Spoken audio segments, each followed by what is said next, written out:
خەریکیەوە بە تۆش.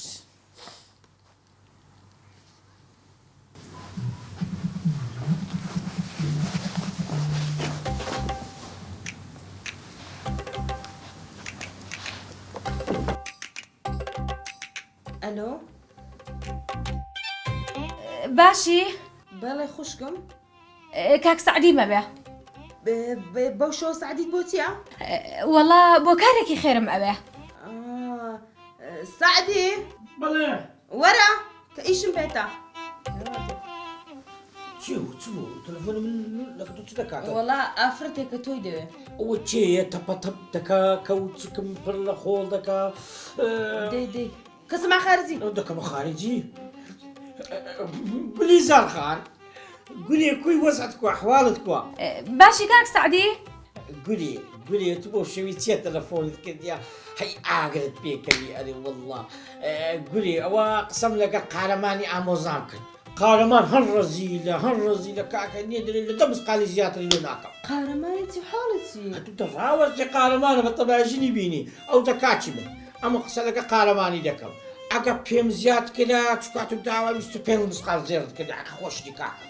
ئەجە ژنێکی زۆر بە خوشکمی زۆر ڕێک و پێکە ئەو جەکاکە ئەگەر کردێ 25 مسقال زێر ئەو کاتم تەلەفۆن لۆ دەکەم بەس بۆ شەوەی مان خراپ بودێ خان لۆ تەلەفۆن کردە کچێجا تۆ هەروای ئەڵم تەلەفۆن مەکە ێ باشە بۆ ئەیکەی ئەو تا خەریکە مشکی لە ئەنیتەوە باشە بۆ سعدی ئەو گوڵی زارەی دروست کرد جا سعدی دەبری نەکا کورەوەی وی لەمە تۆ بڵێ هەرارێسە چی بکە بەخواسە و ماڵێنا باڵێ ئێستا حەلی کردووە کەمە زانێت ئەگەر نەیزانی ئادوانی ناهێنا چی بکەین دایکە ئەڵم تۆ بۆ تەلەفۆنێکی بۆ کی بکەم ئەرە دەواز بێنە تۆش یەک جار دڵم خۆشە بێ خێرا سعدی داری شەیدر خۆ داخرایە هەری سمە بوویە دەڵالیش لەو قارەمانی ئامۆزام سوم نییە بەخوای کاکە فەقیری نییە پیاوەکی گەنج و جاهێڵە الحەمدولillah پارەشی هەیە و کاکە وەڵڵاهی حەقی خۆیتی کاکە ژنی بینتەوە بەڕاستی حەقی خۆیتی بەس هەر ڕەزیلە کاکە قارەمانی ئامۆزام هەردوودانەچی بە 12 ساڵی وەڵڵا ئەوجا بۆ شۆ تەلەفۆن بۆ تۆ بکرێ ها کورە بابە بەجاری نەبووە تەلەفۆنی لێ بکەم گولی بێم گولی لە بۆ شەوەی تەلەفۆن نەخە تەلەفۆن بۆ قارەمان کە بە قارەمان بڵێ بە قار بدارەکەش لەقەوێ هەستا کوڕم لۆ هەستای بابی من حیرانی بوو بابا جوارە جەنانم بنوون بابە داکتە زانایەکان دەرێن نەمتی دەنگتان بینە خوارێ دەنگتان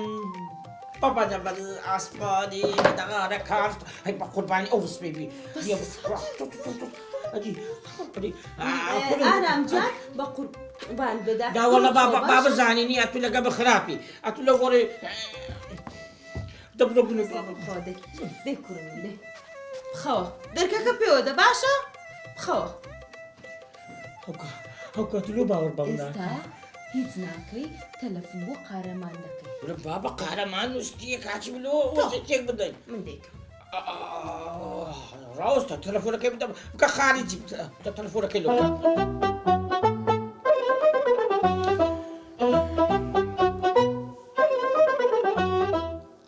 هاي قولي هاي قولي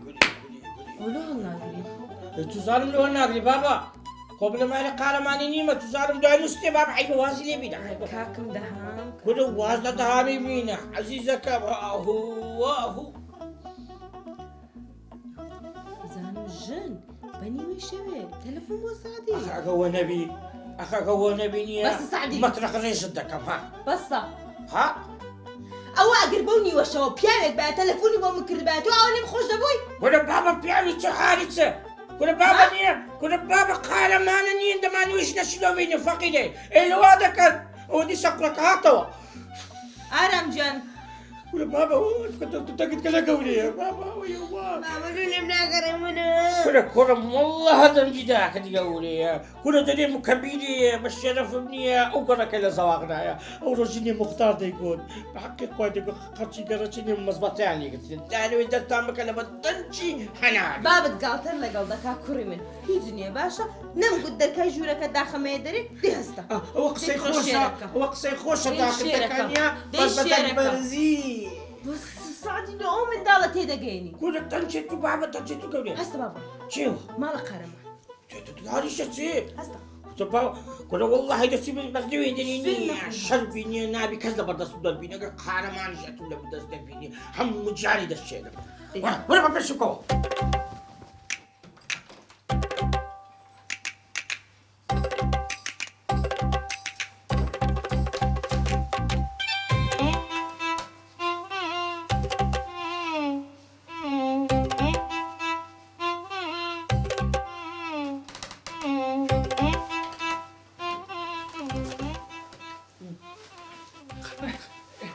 خدي كنزوخك او تسمو خرمو شبابا او تسمو ردو يجدني خانوديت يا خونه وبتاني قدكين لا اله الا الله كنا خونيتو خرمو تسمو الشواب وتسمو ردو أنا بتانيك قوري وبدون فرا أنا بقنا ذكر مش قلت بابيك وقت كانوا ذكر داخل او متابع الشتا اديو سلام نبو ردو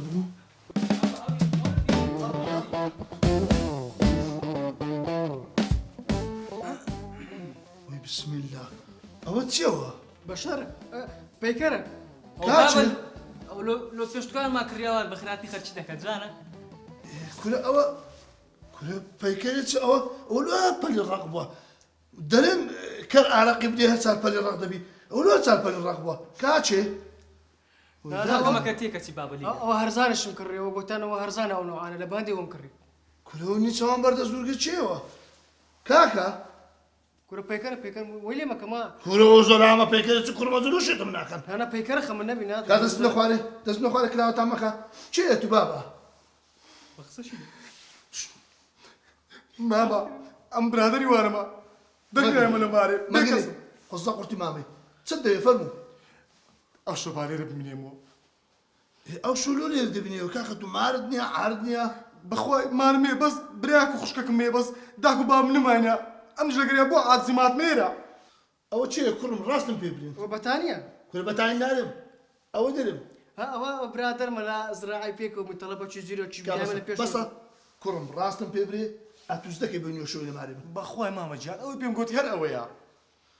راسهم بيبري أنا على التلفون لو بوليسي لكم درم دسايت تمارو كنا بقول مالك لا بقول معلومة ما بس مازك بيبري اللي رزقك أنت تصدقي بخواي بيت زيما فقط لابوي هاتيما أو شو ليرة بقى تيرم هاي بس زيقة بيت اللي بحاوي موا تيجي يشتم لقى ماري تيك دي خستيا أو أنا أتوهينيتو بالضبط طا كرم بري أمان مار نسميواني قفادنا كديا بلام إيش أواني عن جوزران بيني وبمن نرين جبدي كرم أو شو لماري من دبي أتوش غاتم كرة كاني مبوي لقوا أنا صرف يقدكي بلام زارش كل أقصي جوري خد درناتي تيانجو بجي عندك يقول لماران نامين يوا أم لو بارنا أنا كنيا بلام ماري خد باشتين زي وخانو بلانيا بروكرا دركي زاني خدر برو دركي بكو انا بو مش شباب مدكن والله قلت لي بس براكس كان نبي تبغى لون تدرس كيف أو زلوا من الناس اللي بني هم كل بروبكم بري سقصوا راوستي بقول بالك حوالك أي هو بلا انا طوي قستون النزم كو مكاكه والله اذا خوش دربي بقرا عشان تلفن كنا باخذ ليش ما ببلغاني طول الدسم كوام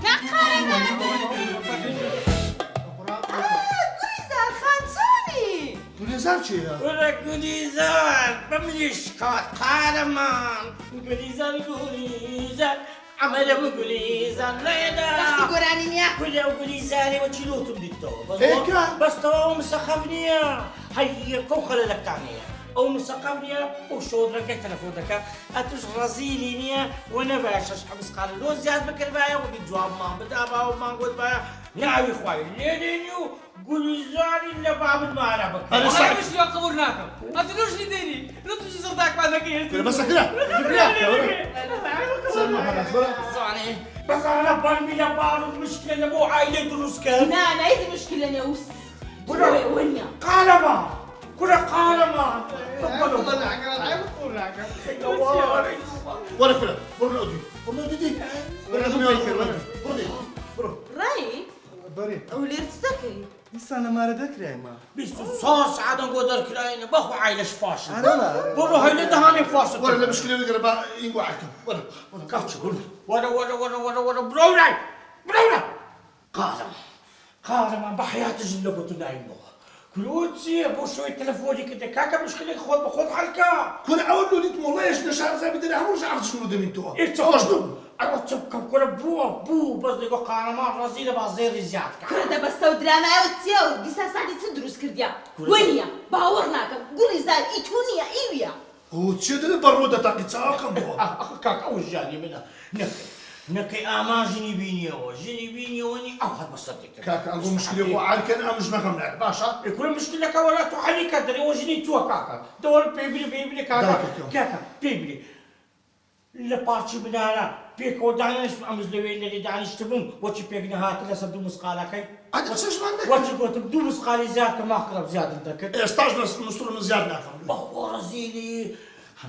انا استاكني رقم كنت دبي قصيدة قبك كاكا نقص لك ولا كل قال ما ولا حبيا وش باشا هدي استاذ دايك كم اتلوها بيلاينير شو سكر شيطاني والله يزقورني نا كقرمان ما دام بخد جنديني دتوي جنبيني ساعدتي كلو إشانة نكيا ما قبولناكم هيز جنة تلفون بس وساعدتي دايكم راوستا ادي وتي خوادنا دانا هل يقولوا لك شنابين بلي والله إيه بمني ساعدي دام هنا بخد شيء بيني وبينه يا كورا كاكا نعمي بيا وش بيا وانا بستنى مدرسي كورا كاش نادا والله هم رزيلي انا ساعدي اتدرى الشنب بعدك يدستوا عندك ولا عرفتوا شو مشكلات كردنا قارما قربان دبم دايك أجلو ما ركردن مو بابي بيوتشا شبكة دنا ساعدي ما تدخل لك دايككم بكل راي اخواي والله يسعد الآية باكت القناعي يا بخواي والله ما باكم أنا والله يا ورن دانشن بوشو درنجي قطوش من قلتيا ولا بوشوي دانشتني آرام ما مالي بتجيشتيا هل آرام مش خليك بالشيء بي طواو مشكلة ماما درد مرتاح دايكم درد مرتحبو زورنا بس زارش ديك تداخل جنا تداخل ساعدينا كن تفرسيك جدد لبو نعمي كاكا او جني اتوش دبينو نعمي فرد فرمون اويد الشر بعدنا توز دشم فرد لجاتي اوي كشدا كشم ثقافتي نبو بوشو هاتي داوي لك بقاربا كاكا قردان اعظم سمير بونكولي تشيلي ديت نيا ورا بقولي تشبطا ورا قيسري اللي كده كنا مش بمن قلبوا مخو قاربا رو بيمبلي ورايد وزاتيا بلو انا بتعمل اخ اويد نكدينا خوارد الاسمير امي او لقى ما علينا مشكله هيك نبي علينا خويا بنانا او اشتكي لي والله هالاتو وتمكا شو معنا خوبي وين الشوان رادا بري وقرآن الشكل اللي بدات اللي دود دار اللي دشيني او شو نعم بس لو أنا بين أرام ترسل عندك خواب بخير نساوي قلت لك خواب ما شعبت كينا جاني ما بكنا فيلم حيلان دبر راي السلام لقايدي بك ان شاء الله يا اخويا صح سريع مسلم بزبوه بخير نساوي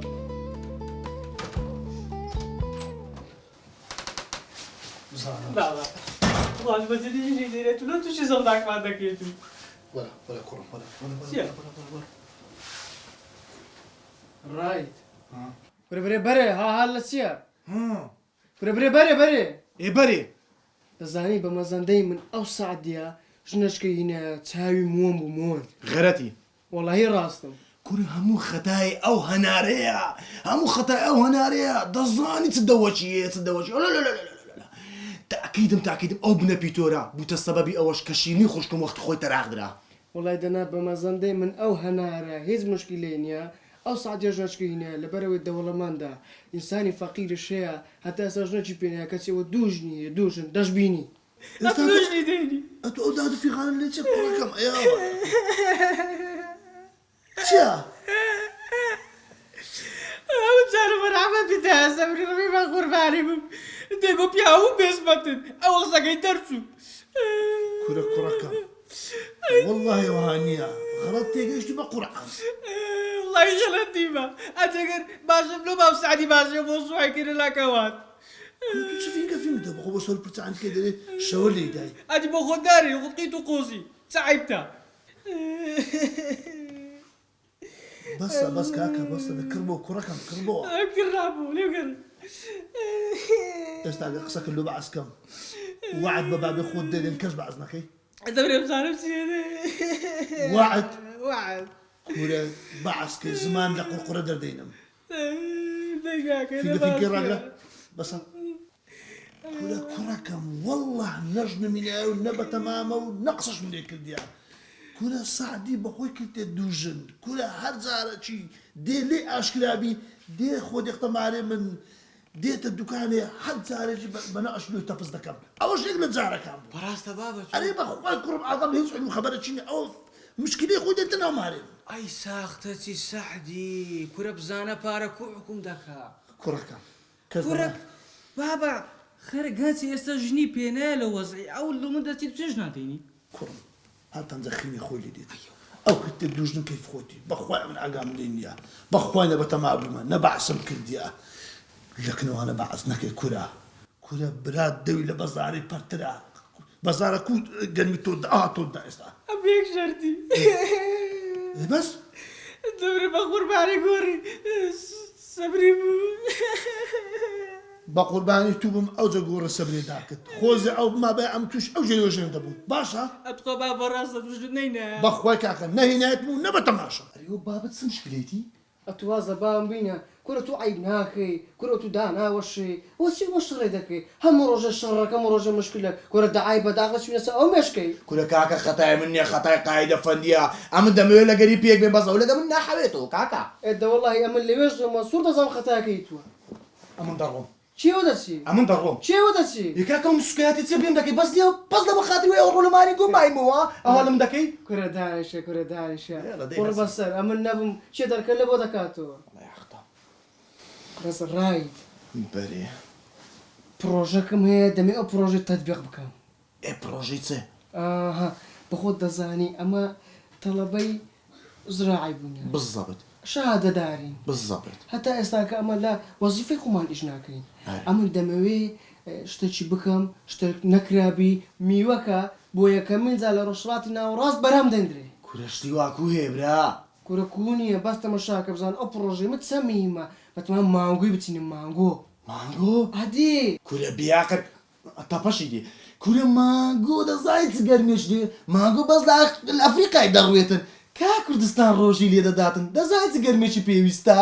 کورە هێڕە ئەم فکرم لەوەش کردەوە خۆ ئێستا مڕەشە نیە مڕەشە ئاها لە جات مڕەشەیە من تقریبان هەر ڕێزی 1500 هیتەری کارەبای لێدادەنێم ئەوجا ئەو گەیمەی لێ دەدا ئەو مانگوی وردە وردە دێدە دەرێ وەشی ئەفریقامان لێدی کورە ئەو هەموو هیتەرەی لە چێ پێیا دەکەی کورە خۆم جێلیمە بە ئیسرات خاص داوات دەکەم دەبی هیتەری ڕۆژهەڵاتی ناوەڕاست هەموو بێتەکنە من ئێوە قسەیە تو لێ دەکەی دوکانی کارەباش دەبی هیتەری تو بکڕتەوە دەبی قڵقە بێ لەم بکرم بەس خۆ مشکلی من ئەوە نییە تو سەلەمە تێکمەدا مشکلی من مانگۆیە مانگۆ مشکلی تو مانگۆیە ئەدی ئێ باشە ئەدی چ بکەین لەوە ئەو مۆزوعی من کاکە کەسێکی دەوڵەمەندم دەوێت بەس سادی فکر دەکەم و کەسم پێ پێیانەبی پشتم شکایە پشت شکایە ئەدی فکرکەمەوە وەڵاگە فکرکەی مەمنون دەم چ بوو قادر قادر چییە؟ قادر قۆریات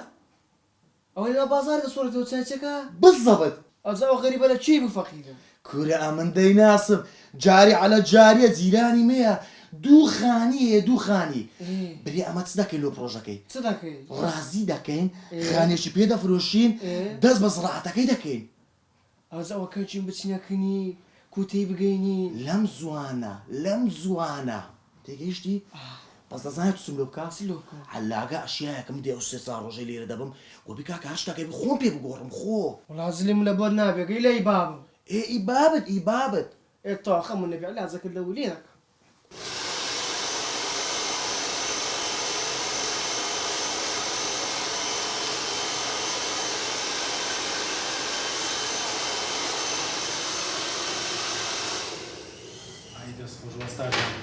وستا بازاركم وانا اشكري ناري والله باشنيا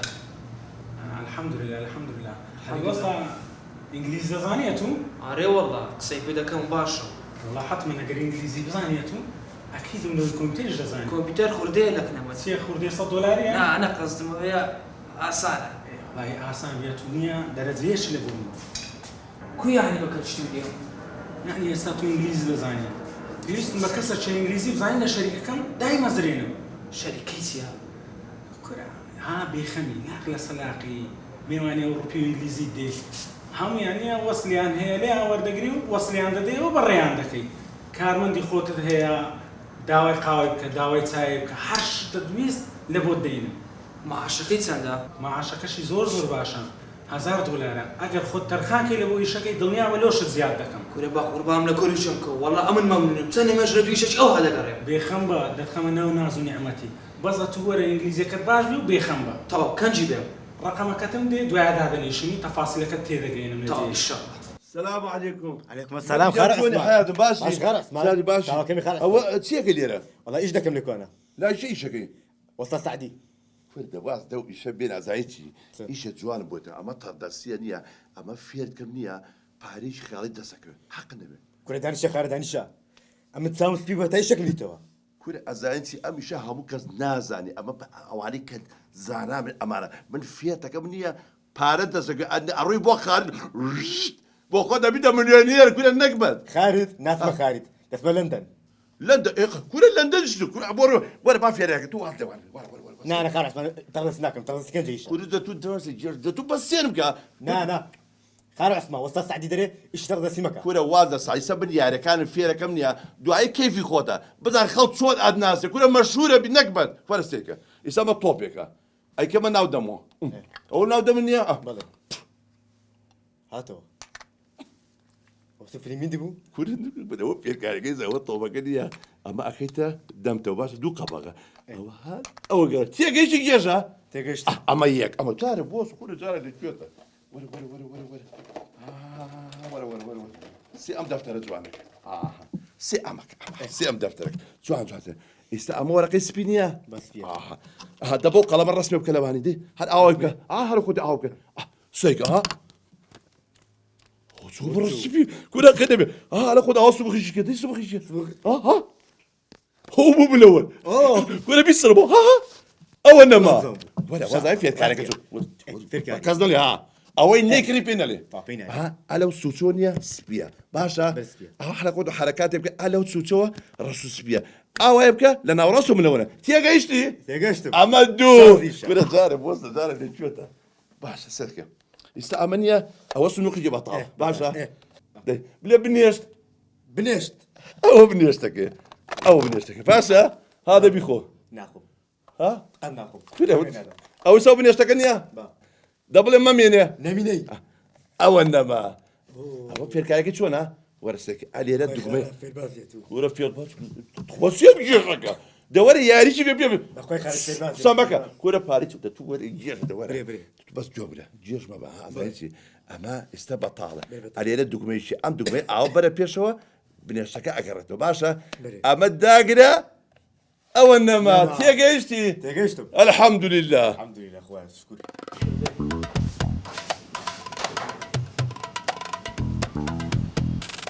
السلام عليكم الله خير بيوا والله دام كذا وسطى يعقوب خير احوالك ترتاو وسطى براسينيا زين دوس هاتي مورو ما وش الزور نهاتي ما خلكش الزور دس خوشي ده كان براسي ده المطعم كان يدر زيكا اول زاد الخاويني او زبر زكي اخوان دستان خوش بكاكا كاكا براسينيا خوارنا كدر زيك دس خوشتان لي دكم ما مستصبع حساب كله زي منه ياوتشي براسي زينك لو ما تعمش براسي لي زانه بريزي تاود ما زكم سعدي بخير كاك سعدي كوي وزد كوا سلامات بي سلامات يا ربي وتشلو تقاوي ما والله درم خوش درم لو خير والله كاك سعدي جيت ولا سوريا ابوي ايه كل شو روش خوني ندكت انا ماي والله ما نظام انا تينك ودو رزبي دقيقه برو ايش خدك برو برو ايش خدك كاكا أوزا بقولتم نصلي خم كاك سعيد بخير بي وصلت كوا أبا إيش كنا أمي كشتي بس والله إيش كنا بس أمي كشتي ساختات بيرين تستختات كاك سعدي جام بخير بي بس إيش كنا خو مالك والله عافر أقوى إيش كان بيتنيا معاش لو زيادتك لو زياد كم؟ أنا والله لو زياد كاك عافر قدم دزاني وهاي ويزارواني ها بتأتيك يا والد هلو تا عثمان طردست والعثمان في قتيلة جاني من دويتن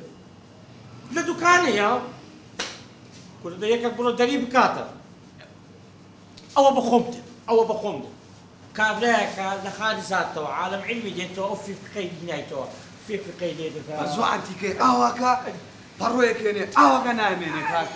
من صباح أو مدارا في هذا قرتين أو هاتيني ملك جيشك لك من لك هاتيني يا خوي قلت لي تعمل علم تفيدك هتا في دولة ما في بابا خوي فلوس لك فلوس لك فاني تداني عالمي دولة ما كي كاكا أذا من ضرب شو كاكا نعلم بالنسبة لكاني أنا كيف خبز أنا تخوانك ما دروس كديا عاوز زاينسا بدلي فالينهم بنير ولا مطعم ما شاء الله ناوي دايتو كله مرة ولا والله ده زانم بخواي خلا ميت بدلي تماشا بك كاس عليك لما يجوا اخوان النخوار ديال إذا تام كم ثاني لقى بيرجع تسبر خيا كاكا اللوم بنير باش مصطفى لا تندري كاكا اللوم بينا دكاني باشا خوم بوي بموت واو نعم بدلي فالي بنير سمنا بابا فرجوا ادي دون فري بنير بتني ادي انا ابو وجه شكاش جيز اسمع اخوان النخوار جيزك كل جلس عبسيا قد طينا بين دائما انك تمام بوكا ادي انت انا كم دمنا الدنيا خوش كم كل شيء كيف كان دائما نيه وسط ابوي سركتو دبينيه لك الشاقه كان دب خندبي والله نحق تقش مريج نكته بروا لا علمنا امن ضرب عمل دورم خواف يلا امان كاكا خوش بتيش ثانية امان ان شاء الله ما شاء الله سركتو تردبي ما شاء الله ناوي دايتو يلا خواف خرطان ديك هاك ليش خوت عندي وسطاك والله ايش يا كم يا ستار تسيو دار تقوانك والله اما بو امره من بو ما وسطا تو بيتا شاكر ايه باشا دي اوش لقيتكم والله ممنون وسطا لاستا منو تو هردوك مان يقدر تعشق مان هيا بدور باوشم قرباني بم شاعر الله اي مان منو تو هردو ها دردين هردو گرفتاری یک آهی سردی تو وينو انا ملبرة انا لبرا مشكله اليوم اتوقع شعري واخوش ملوبريه خمتنا به بس امره من ابن وسطا يا ساتر لك ليه زي من هذا الشيء من ابن وسطا سخو ما غور مرم زوي او كم تو رولي كارمن دوينا باش دبر مشكله ني بان الموسطا انا اعتقد راسك بان الموسطا دبر